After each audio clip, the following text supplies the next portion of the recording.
ছোটবেলা থেকেই রাহিম আর করিম ছিল একে অপরের ছায়া, কিন্তু বড় হতে হতে জীবন ব্যস্ত করে দিল। করিম শহরে কাজ নিল, রাহিম রইল গ্রামে মাকে দেখে। একদিন হঠাৎ রাহিম অসুস্থ হয়ে পড়ল। খবর শুনে করিম সব কাজ ফেলে দৌড়ে গ্রামে চলে এলো। দরজায় দাঁড়িয়ে ভাইকে জড়িয়ে ধরে বলল, তুই থাকলেই তো আমার সব আছে। রাহিমের চোখে পানি এসে গেল।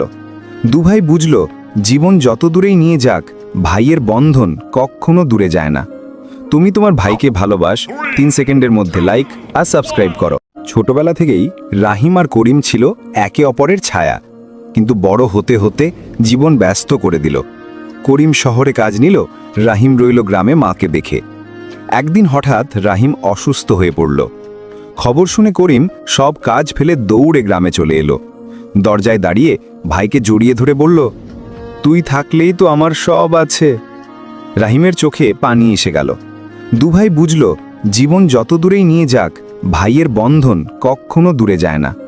তুমি তোমার ভাইকে ভালোবাস, 3 সেকেন্ডের মধ্যে লাইক আর সাবস্ক্রাইব করো।